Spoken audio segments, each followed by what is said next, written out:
ABC Listen. Podcasts, radio, news, music and more. Today on Conversations, we're going back to a specific place and time. London, in the year 1980. Going Underground by The Jam was number one in the UK charts. Margaret Thatcher had been British Prime Minister for less than a year. The UK economy was in a mess. British self-confidence was faltering. And on the morning of the 30th of April in that year, a group of armed men invaded the Iranian Embassy in London, just opposite Hyde Park and next to the Albert Hall. The gunmen took the people inside the embassy at the time as hostages, and they issued demands that were impossible for the British government to meet in the name of a cause that almost no one in Britain had ever heard of. What followed was a 6-day siege, which put the hostages, the police, and the gunmen under enormous strain, until it was broken up by the British SAS, which stormed the embassy, an event that galvanised the world as it unfolded on live TV. The storming of the Iranian Embassy in London was upheld, at the time, as a triumph for the then little-known SAS and a sign of a newfound resolve in the West against domestic terrorism. Best-selling British author Ben McIntyre has told this story in his new book called The Siege. Ben has spoken to pretty much all the survivors of the siege who are still with us, and a larger picture has emerged. And we see that all that triumphal language about heroes and villains might have obscured a much more powerful story of ordinary people responding as best they can to lethal jeopardy. I recorded this conversation with Ben McIntyre at the 2025 Sydney Writers' Festival.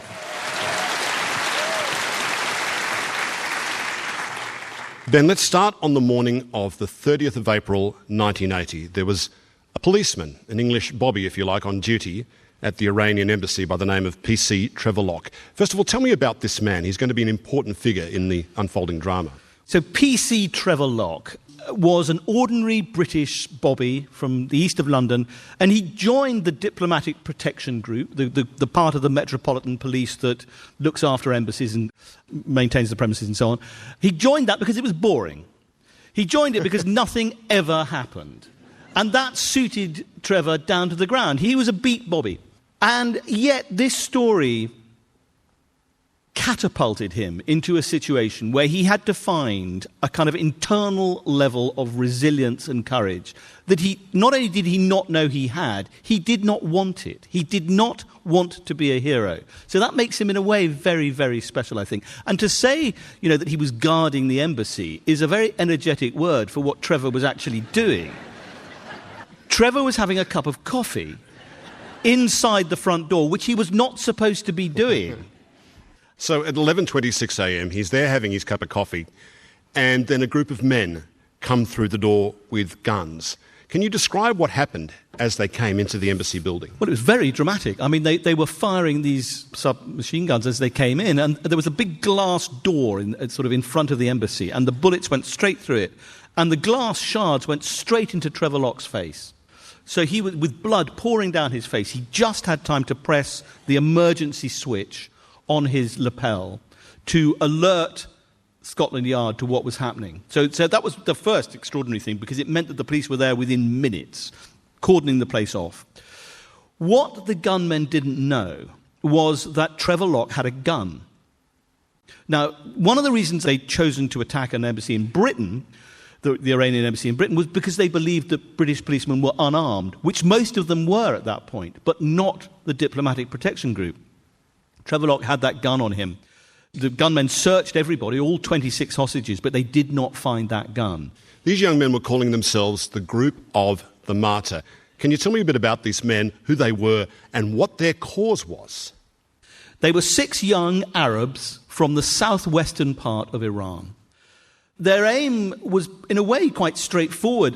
What they wanted to do was to get some form of autonomy for that region of Iran. So the Arabs of Iran have always been an oppressed minority.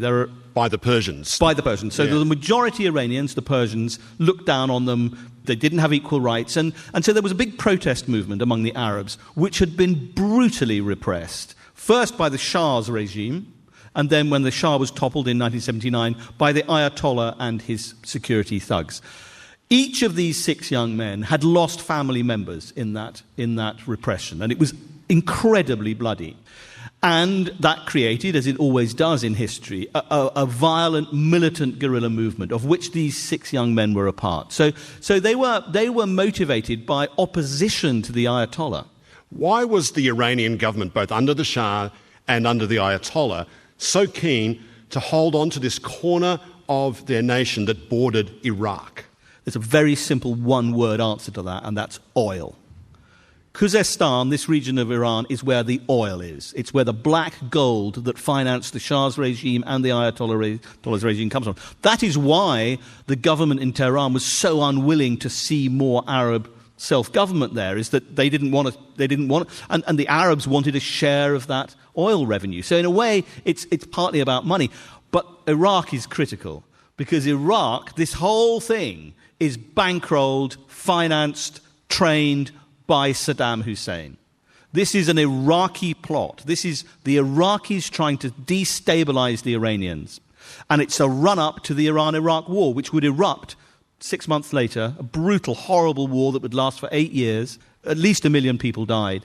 This, in a way, this conflict on the streets of London is the first battle of that war.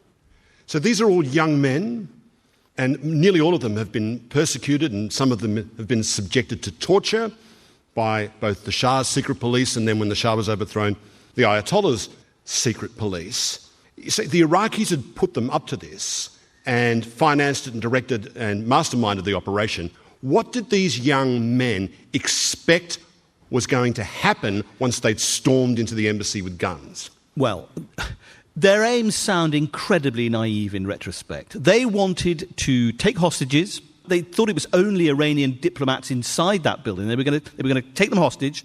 They were then going to swap them for Arab prisoners held in Tehran. Then they wanted their statement to be read on the BBC. And then they believed they were going to go home. They believed that the government would provide them with an aeroplane and that they would be able to fly back to the Middle East. And indeed, they spent the day before this assault shopping in Oxford Street for trainers and new kit, which was all going to be shipped back for them. They genuinely believed that it was going to and the group of the Martyr is in a way, a misleading name. They were not a suicide squad. They did not intend to die. I'm not trying to make a brief for them, Richard. I'm not saying their cause was worthy. These were men of violence who were prepared to kill and to be killed. But they had a reason for doing what they were doing. There was some precedent, though, for acts of domestic terrorism where hostages were taken and then the gunmen actually being flown back to their place of origin or some safe haven. So it wasn't 100% insane, this plan, at that time, was it? No, it wasn't. And in the sort of grammar, if you like, of 1970s terrorism, similar deals had been done. This was a time when governments were still negotiating with hostage takers. And indeed, there was a precedent carried out by a man codenamed Carlos the Jackal that had achieved almost exactly what these guys were trying to do. And that was held up as a blueprint. What they had failed to take into account, though, these 6 young men, and by the way, they were incredibly young. I mean, the youngest was 18. The oldest was only 26.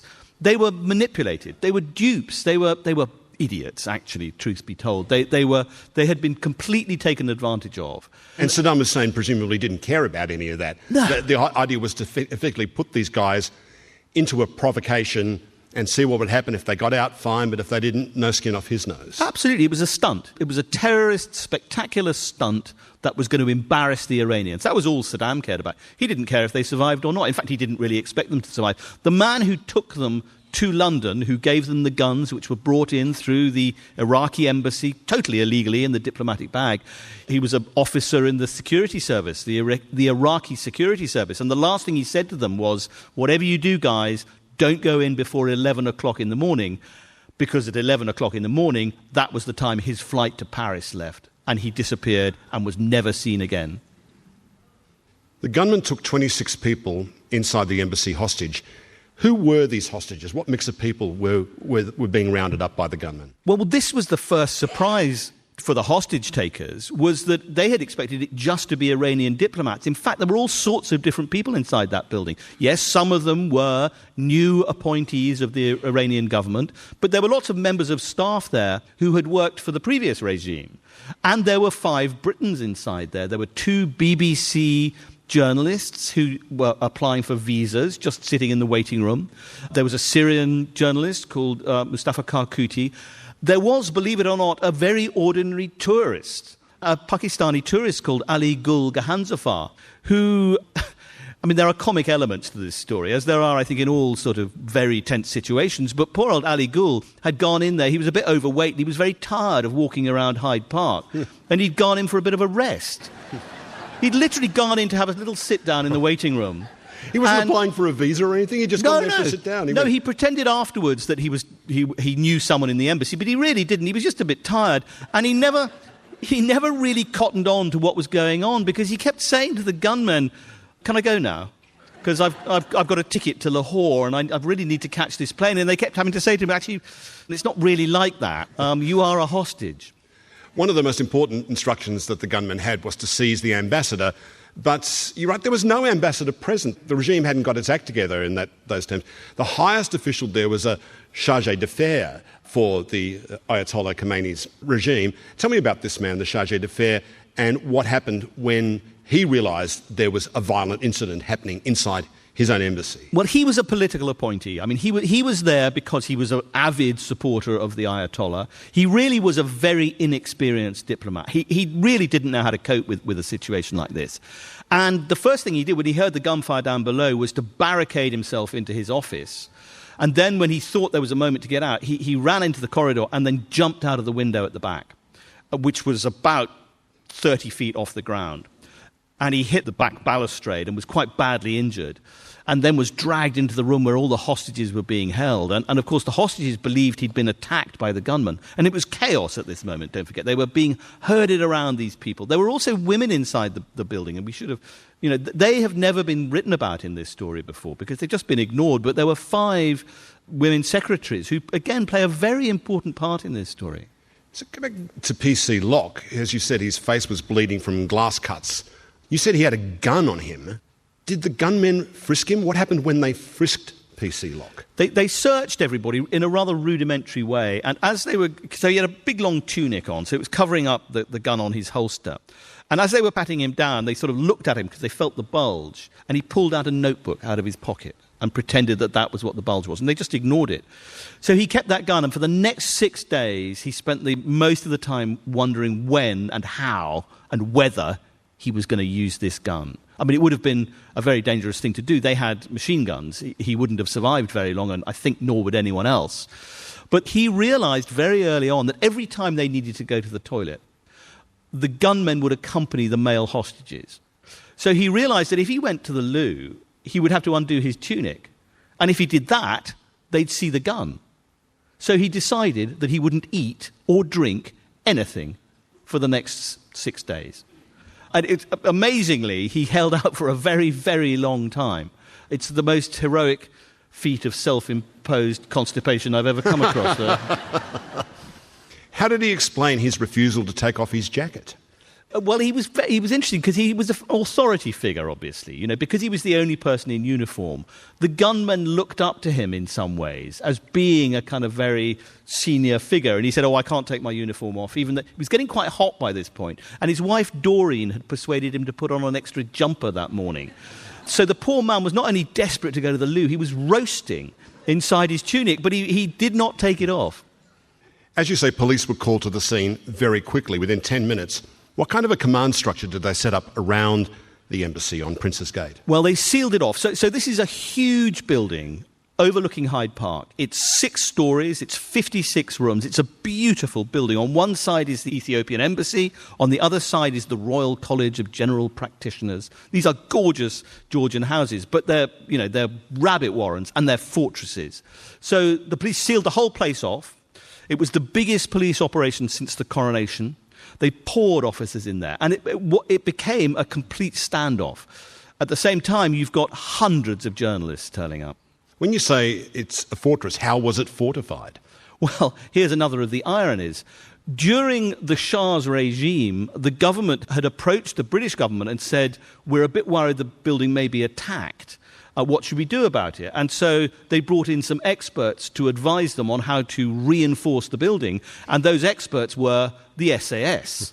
So very shortly, the SAS were going to be attacking a building that they themselves had fortified. So the whole of the front of it, all the windows were armour-plated, there was double doors, there were security locks inside. Attacking a building like that with people inside with machine guns is a very difficult thing to do. When they issued their demands to the police, we want all these prisoners released from the Ayatollah's jails, what kind of a pickle did that put the British authorities in? Well, of course, this again is a measure of their naivety, because there was no way the British had any kind of sway over the Iranian government. They couldn't persuade them to release prisoners even if they wanted to, which they didn't want to. So right from the beginning, that was never going to happen. And of course, Thatcher was adamant that they were never going to get what they wanted.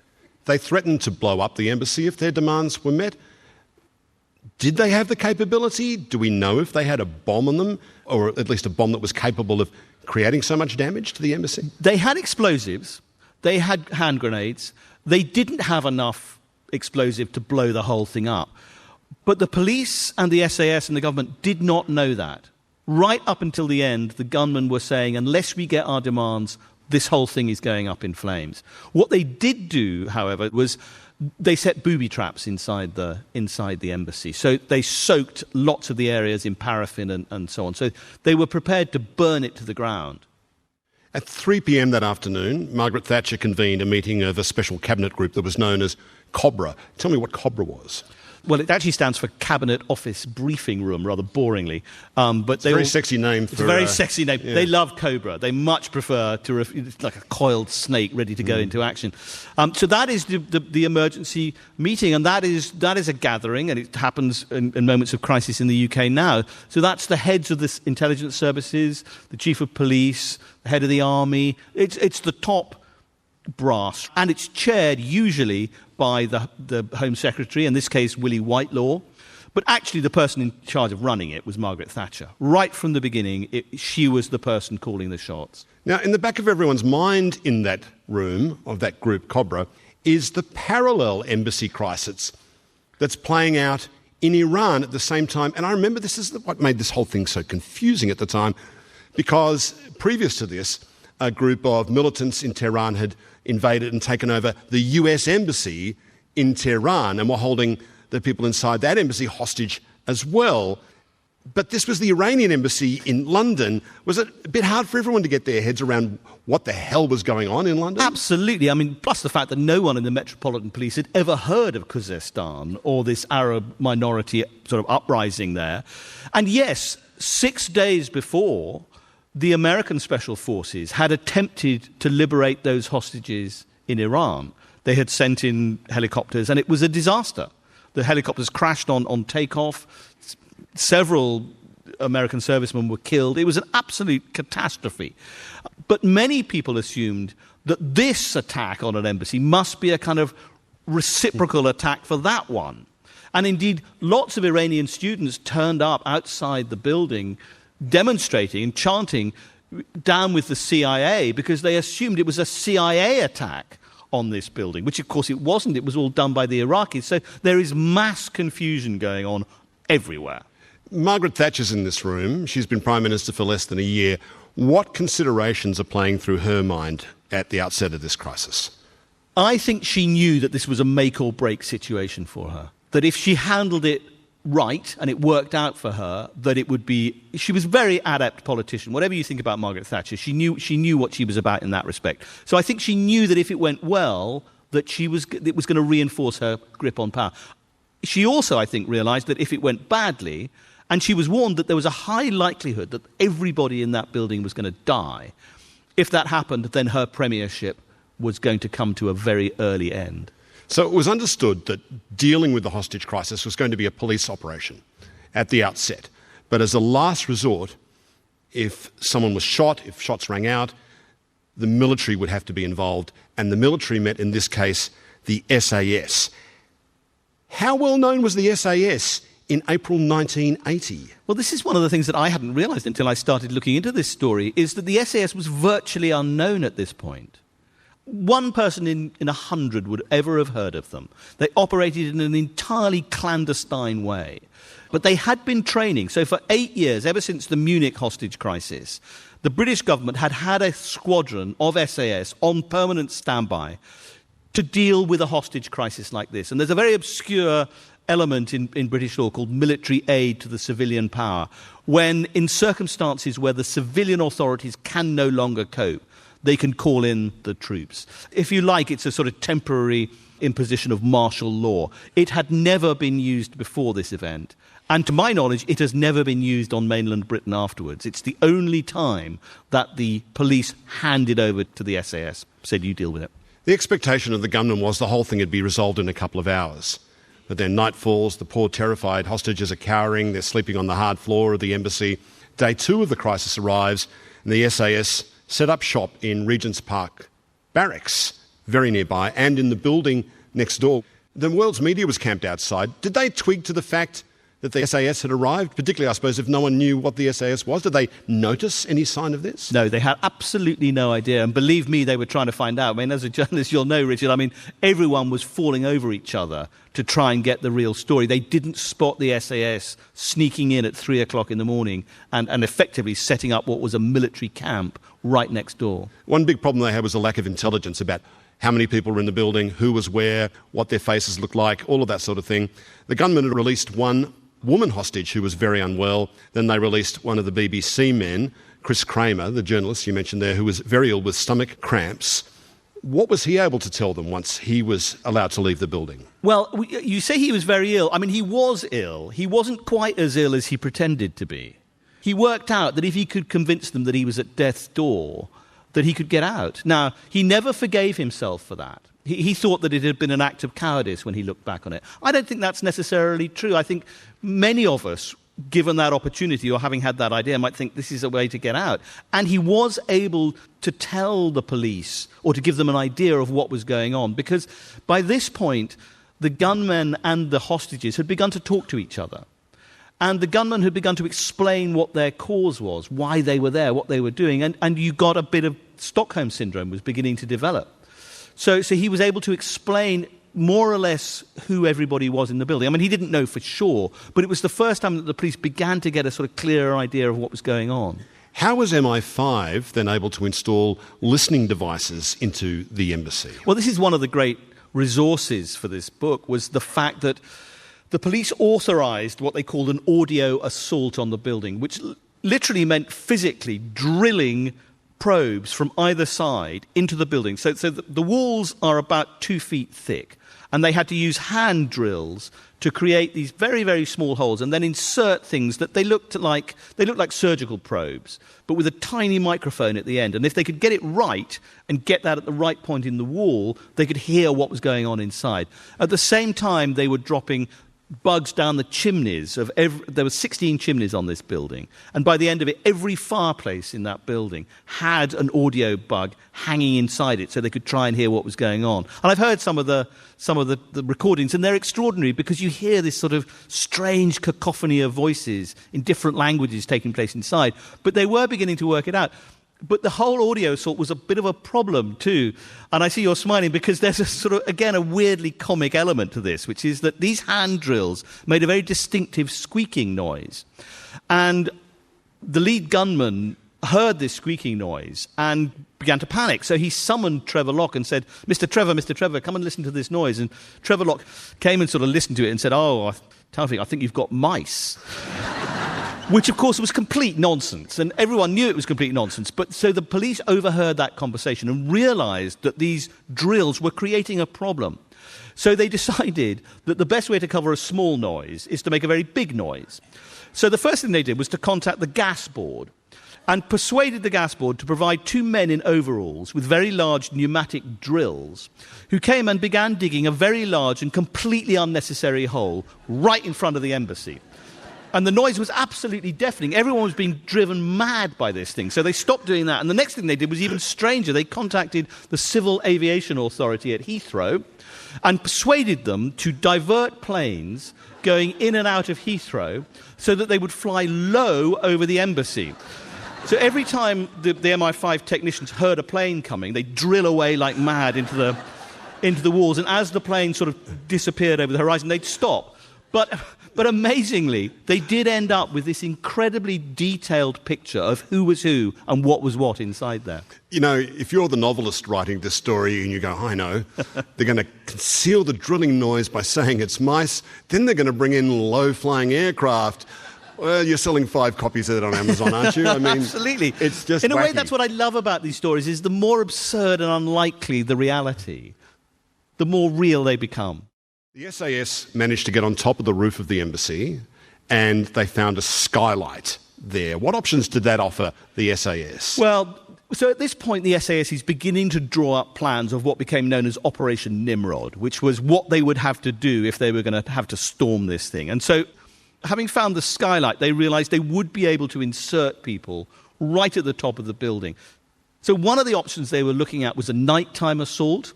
They would send troopers down there with gas and stun grenades in the middle of the night and try and see if they could take them out that way.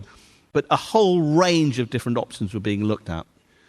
Come to day 3. At this point, the gunmen realise they've got zero chance of getting their friends released from an Iranian prison, and so they changed their demands. They demanded the British media, the BBC, should broadcast a statement of their grievances and for them to have safe passage out of the UK. Were they able to get this statement broadcast on the BBC? After a lot of negotiation, and by this point the police had they'd cut off all the normal telephones and they'd introduced a field telephone into the building. So there was a sort of two-way exchange, if you like, going on between the gunmen and the police negotiators on the outside. So they had a form of communication. So a long negotiation took place over the broadcasting of this statement. But eventually it did go out on the World Service, and that was heard inside the embassy by the gunmen. They had radios. So they heard that, and that was a moment of great elation, actually. That was the moment when both the gunmen and the hostages thought this was all going to end. But what about the safe passage aspect? Was that ever going to happen as far as the government was concerned? No. Thatcher had made it absolutely clear that whatever else happened, they had broken the law on British soil, and therefore they would face British justice. Now, the problem with that, I mean, Margaret Thatcher had many virtues, but she would not have made a good police negotiator. There was no nuance to what she decided. So really, she gave the police very little to negotiate with. And that, in a way, is the ticking time bomb in this story, because the gunmen were not stupid. They worked out that they were not going to get home. And that began to create tensions both between them and the hostages, among the gunman group. They began to fall out with each other and with the police. So the whole thing, by day 4, is really beginning to crack up. You mentioned before that some form of Stockholm syndrome was developing between the gunmen and the hostages, and the opposite phenomenon as well. Tell me a little bit about that. What was going on between the relationships between the gunmen and the hostages? Well, Stockholm Syndrome is named after an episode that took place considerably after this, actually, in 1986, when an armed man broke into a bank in Stockholm and took 6 hostages. And it ended bloodlessly. But what was so interesting about that episode was that the hostages not only refused to testify against the gunman, they began to raise money for his defense, and in at least one case, one of the women developed strong romantic feelings for him. So this is something that happens in almost every hostage situation, that the captives and their captors develop the idea, the notion that they're really on the same side, that it is the people outside, that it's the police, it's the military. They're the ones who are the enemy. They're the ones who are not acceding to these demands.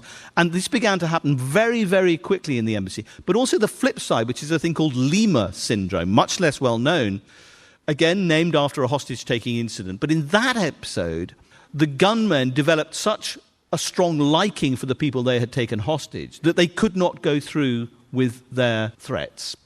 And so you have both of these syndromes begin very early on. And there's a wonderful man, still alive, I'm delighted to say, called Professor John Gunn, who was a psychiatrist who was brought in by the police very early on to assess the kind of psychological aspects of what was going on.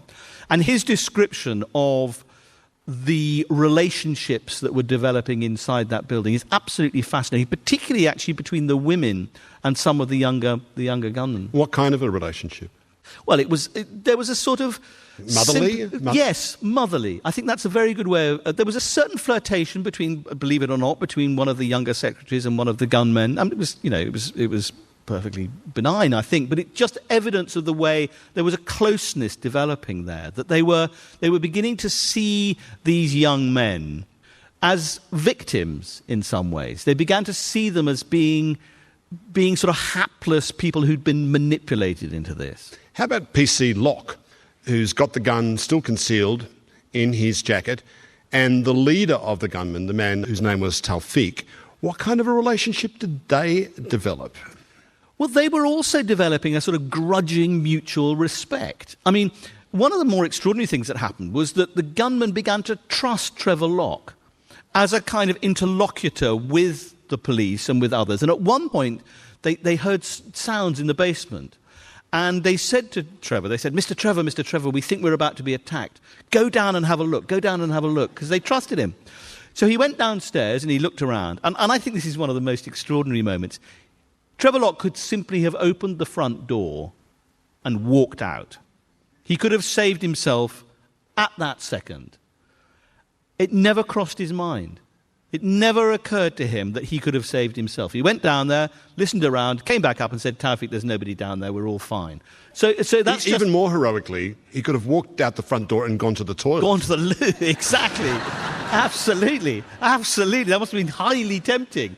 So they were getting to know each other quite well. And Trevor also, as he said himself afterwards, was developing a certain sympathy for these young men. Yeah, but they are still in an adversarial relationship. Absolutely. And he knew that. He's got a gun in his jacket they don't know about. And in his mind, he's got to think, there might come a point where I have to pull this out and shoot this man we've got a strange, near, almost... not friendship, but a relationship with. Did Locke at that point say whether he thought he could shoot and kill this man if he had to? He thought he could if he had to. He really didn't want to. He barely knew how to use the gun, in truth. He'd hardly been trained on it. He really didn't want to, but through his mind the whole time was thinking, if worst comes to worst, I'm going to have to try and do something about this. But really what Trevor was doing was begging those gunmen to give up. He kept saying to them, you can end this. This doesn't have to end in violence. The police are not going to kill you. You'll be arrested, you'll be tried under British law, you'll be out in a year or two. Why didn't they listen to him? Given that they were on a hopeless cause. Well, some of them did listen to him. This is the point, is that the whole thing was beginning to break out. Some of the younger ones, the two youngest of these gunmen, had had enough. I mean, they had thought they were there for just, essentially, they'd be out in 24 hours. So some of them were listening. When we get to day 5, things start to fracture between the gunmen. One of the gunmen was scrawling an anti-Khomeini slogan on the walls inside the embassy. What effect did that have on the Iranian hostages, seeing their beloved Ayatollah demeaned in this slogan? Well, that's a very good point, Richard, because some of the Iranian diplomats were full-on devotees of the Ayatollah. They were extreme fundamentalists. In some ways, they were just as fanatical as the gunmen, particularly one individual. There was a man called Abbas Lavasani who was the press officer, but actually he was an officer in the Iranian Revolutionary Guard. He was really a commissar. He was there to make sure that everybody followed the ideological line, and he was very tough. And once these gunmen started scrawling this graffiti on the walls, it led to a ferocious confrontation between particularly one of the gunmen, the sort of deputy leader, and this man, Abbas Lavasani. And Abbas Lavasani tore open his shirt and said, if you want a martyr, I will be a martyr. And that was not a sensible thing to say. And what did Trevor Locke do when all this was going on? Well, he was trying to make peace. So he ended up, amazingly, sort of kneeling on top of Lavasani saying, shut up, you idiot, you're going to get us all killed. trying to keep the situation calm, trying to intervene. Again, I think it crossed his mind that if Jassim, this number 2 character, had he started actually shooting people, then Trevor was going to have to get his gun out and see if he could stop him. Meanwhile, almost next door, there's the Royal Albert Hall, and they've got a Tchaikovsky concert on that night, which is going ahead. What problems did that present to the police? It was the 1812 overture, which ends with cannon fire. So, rather late in the day, somebody came into the police headquarters and said, is this going to be a problem? Because if they hear gunfire, aren't they going to think they're about to be attacked? Aren't they going to think they're under attack? So there's an absurd conversation took place between the police and the conductor, saying, could you do the 1812 overture but without the cannonade at the end? And they said, of course we can't. Of course we can't. I know. So it went ahead. Amazingly, it went ahead, and it, of course, did not have that effect. Meanwhile, the SAS had arrived at a final plan. You write that groups of SAS men were to drop a bomb down the central atrium of the embassy through the skylight to blow out the windows, followed by smoke and gas grenades. Then several teams of men were to invade the building simultaneously on several different floors, coming down through the skylight, others abseiling down the back from the roof, others breaking in through the balconies in the rear and the front. Now, the primary objective was to free the hostages. But what about the terrorists? Were they under instructions to merely subdue the terrorists, or were they under instructions to shoot them dead on sight? Neither is the short answer. These guys had all come from active operations in Northern Ireland, where there was a thing called the yellow card rule. And the yellow card rule was, if you are faced with an armed man who does not surrender immediately, you may use lethal force. But time and again it was emphasized to them, your job is not to eliminate the gunman. Your job is to save the hostages. If you have to eliminate the gunman, that is what you have to do. And if they don't give up their weapons, don't hesitate. So they're standing by, waiting for the go-ahead. Everyone's sleepless, there's jumpiness, there's a split between moderates and hardliners amongst the gunmen there, and then someone notices a bulge in one of the plaster walls on the second floor landing. This is day 6, the final day of the siege. What do they make of this bulge in the embassy wall? Well, this was on the second floor, and this was because police technicians on the other side and the SAS were removing the brickwork. Because that was one of the options they were considering at one point, was to come bursting through the wall itself. They would blow it out, and then they would go through. But it was a big, thick wall. So they were gradually removing the brickwork, quietly on the other side, taking it out again with hand drills. And by this point, there was about that much wall left, and it began to bulge inside. And Taufik, the lead gunman, saw it and realized that this must be some sort of assault. So they knew something was happening. Taufik at this point had lost patience and issued a brand new, much, much more intense demand. Can you tell me about the demand and what followed? He said, we're going to start killing hostages. We're going to start shooting them every half an hour unless you accede to our demands. We want a plane, we want a bus to take us to Heathrow, we want to get out of here. And the police realized he was deadly serious. The tension got so bad that on the 6th day, on the morning of the 6th day, again, there was another confrontation between Jassim and this Revolutionary Guard, Abbas Lavasani. And it ended with Jassim dragging him downstairs, tying him to the banisters, and then killing him, shooting him in the back of the head with a pistol. Now, that gunfire was heard in the audio probes and outside the building. And police thought, well, we think someone's been killed. They didn't know for certain, and Thatcher had made it clear that until they knew absolutely that someone had been killed, they should wait. And so a strange sort of hiatus took place for the next 5 hours when police were wondering what was going on inside that. And then, at about 3 o'clock in the afternoon, the body of Abbas Lavasani was rolled out of the front door and picked up by the police. And that is the moment when the countdown begins. So then the button is pressed. It's now the SAS's operation. What unfolded that evening as the SAS swung into action? Right, I'll try and tell this very quickly because it takes place in 11 minutes. So that's roughly the time it takes to cook a hard-boiled egg. They go in from the back, they go in from the sides, they go in from the front, they go in from below. The bomb goes off in the middle. So the whole thing is predicated on the idea that Tawfiq will be talking on the field telephone because they've measured the length of the cord on the field telephone and they've calculated that if he's talking on the phone, he has to be in the central hallway. That means that when the bomb goes off in the middle of the building, there's a big roof light above the central hallway. Roughly 2.5 tons of metal and glass will land on top of him. He was on the telephone, and they were discussing the bus that was going to take them to Heathrow. The police were desperately trying to keep the conversation going before the attack started. But in fact, he'd wound the cord up the banisters and was on the landing. So when this bomb went off and everything came down, it all missed him. At the same time, they were discovering that the front had been so well armoured by themselves that they needed a heck of a lot of explosives. They put roughly 3 times as much as they needed and blew off the front balcony. So they were clambering over the remains of the balcony at the front. Meantime, they're trying to abseil down the back.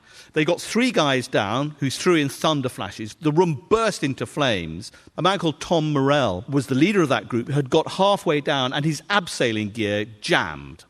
So he was suspended over the back balcony with flame pouring out of the windows. So his legs are being roasted. He was being burned alive.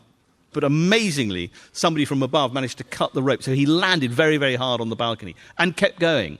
They burst into this burning building, found that room was unoccupied. Meantime, sharpshooters at the front, marksmen, are firing gas canisters into what they think is an empty room, but it's not. That room is packed with male hostages, and these tear gas grenades are going off all around them. At that moment, Tom Morell and his team burst in. They killed 2 of the gunmen. One of them is handed out with the other hostages and is brought down. Yet another of the gunmen has been killed on the first floor. Another one is hiding among the women hostages as they're being taken down, the young one. And they're all taken out to the back.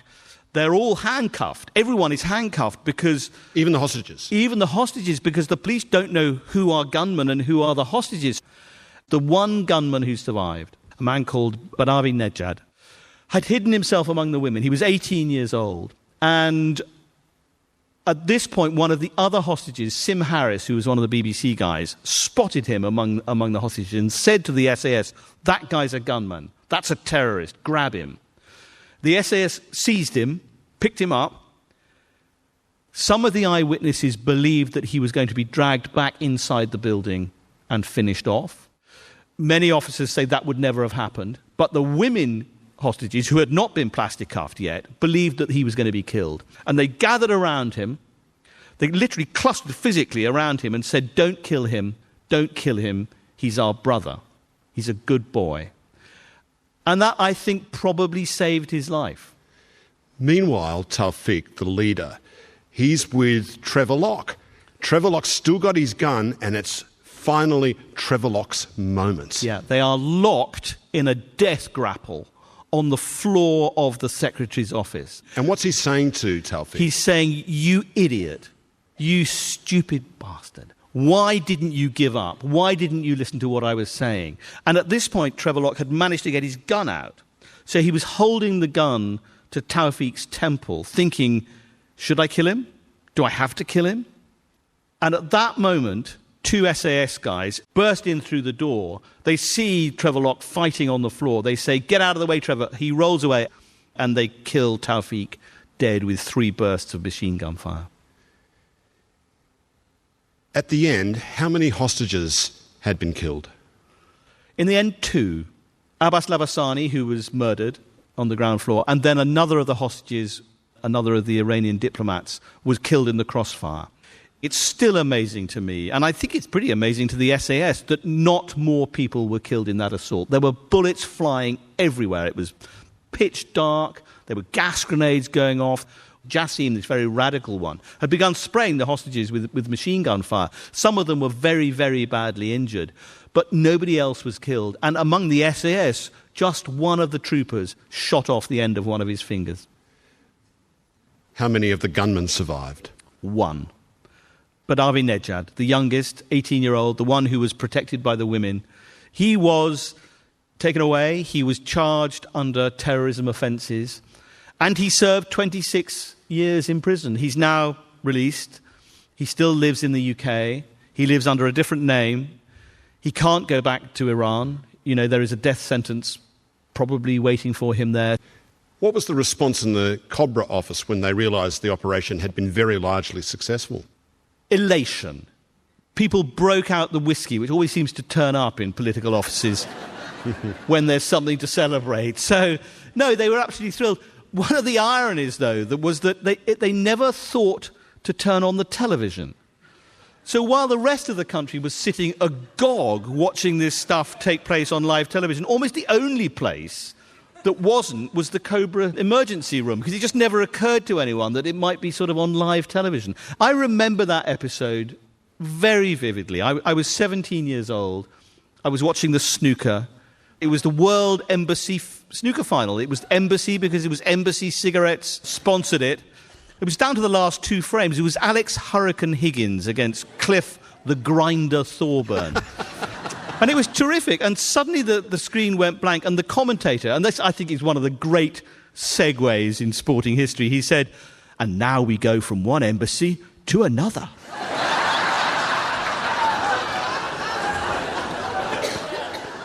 And astonishingly, there it was. I was watching these guys in black abseiling down this building, throwing in explosives. And it was the first time that live television had been broadcast that way. And Britain had gone through a series of international humiliations, starting with the Suez Crisis in the mid-1950s. For once, Britain had undertaken a bold action like this, and it had been very, very successful. There was this triumphalist note. What did this do for the mystique of the SAS? Well, the SAS, which had been, as we said, almost entirely obscure as an organisation, suddenly became incredibly famous. Young men began queuing up outside recruitment centres, saying, "Give me a gas mask and a machine gun and I'll go and liberate an embassy for you." And there are people within the SAS who actually think that this event was a disaster for the SAS because they could no longer operate in secret. You can't do special operations in the limelight. And I think that tension between the celebrity of the regiment and its desire for secrecy has sort of continued ever since. So much attention is paid to this group that it makes actually doing what they have to do a bit harder. There was a lot of triumphalism in the media about this, and it was felt amongst the British public. But what about the police and the hostages afterwards? Did they share this sense of triumph afterwards? No, they didn't. The police felt that they'd failed. Their job had been to end this siege bloodlessly. And particularly the man in charge of it, a wonderful man called John Dello, was in tears at the end of it because he felt his job was to bring a peaceful solution. PC Trevor Locke was awarded the George Medal, the highest medal for gallantry in the UK. And this is just a measure of his modesty. He put it in his wife's sewing basket and forgot where it was for 5 years. The hostages all suffered in different ways. They would meet thereafter, the survivors. Every year they'd meet on the anniversary of this episode to talk about the impact that it had had on their lives. And they all suffered from post-traumatic stress. The great winner, in a way, from all of this was Margaret Thatcher. It became the kind of symbol of her early premiership. It forged a very close relationship with the military. It also cemented her absolute determination never to negotiate with terrorists. So the IRA were also watching television that bank holiday Monday, and they took a lesson from this as well. So that is it didn't stop them doing what they were doing, but it did mean that that story took on a new meaning because she was never going to negotiate with them. And she knew a political opportunity when she saw on Thatcher, and she turned up, actually, at the party that was taking place in Regent's Park Barracks immediately afterwards. The boys had broken out a case of Foster's. They were all still in their gear. They were all soaked in tear gas. And they were watching themselves on television as Margaret Thatcher kind of moved among them, saying, "Oh, well done, congratulations." And people noticed, actually, that, she had a tear in her eye. Well, that might have been emotion. I suspect it was tear gas. because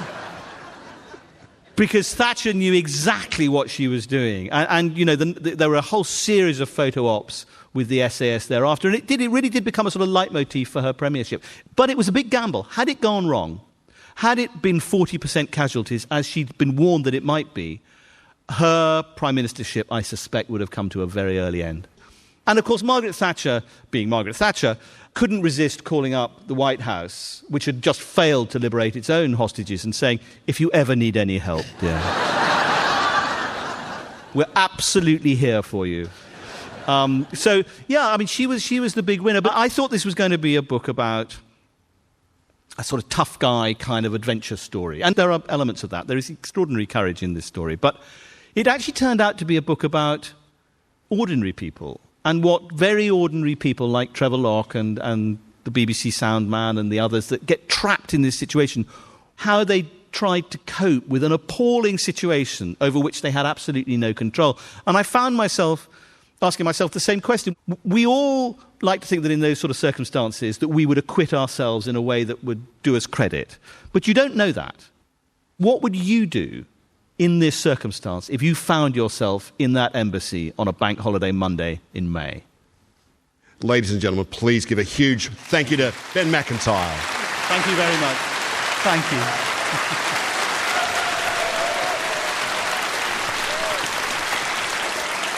Ben McIntyre's book is called The Siege. Huge thanks from us to Anne Mossop and all the crew at the Sydney Writers' Festival. Today's conversation was created on the lands of the Gadigal people. Producer is Maggie Morris. Executive producer is Nicola Harrison. I'm Richard Feidler. Thanks for listening. Podcast and broadcast. This is Conversations with Richard Feidler. Just so you know, I'm appearing on Zanro's brilliant Take 5 podcast, which I believe is all about Dave Brubeck. And what is it about, Zan? What's it about? It is about jazz. No, it is a long-running podcast. In fact, it's been running almost as long as Conversations. 2006 it kicked off. And it is about our connections to music. It's the stories that we tell about ourselves through the songs that we love. And you are always having the mic turned on someone else. I thought it was time that we turned the mic on you, Richard, and I ask you about your story across 5 songs. You did really well too. Were you nervous? I was. It's really weird being interviewed. It's kind of nice. It's really weird for me to interview you as well. Normally you don't have to do a lot of preparation for an interview, but I did in this. In coming up with the 5 songs that you wanted me to nominate, I gave that so much thought and have been thinking about it constantly ever since. And because you're asking me to name some songs that evoke all these memories and stories, and they've done just that. And so I've been thinking about it all this last week. Well, it's a beautiful episode. You can find it now in the ABC Listen app. You're in good company too. Paul McCartney's done a Take 5. Kylie Minogue, Lin-Manuel Miranda, Tori Amos, Ice Cube. Is this a cool group of people to hang with? Yes, and they're lucky to be in my company, because quite frankly, Zan, I'm sure Macca's will bang on and on about the fact that, this podcast is Richard Feidler. Sure he does that, doesn't he? No. Thank you for being part of Take 5. Everyone can hear it on the ABC Listen app. Thank you so much, Richard. It's such a pleasure, Zan. Thank you so much.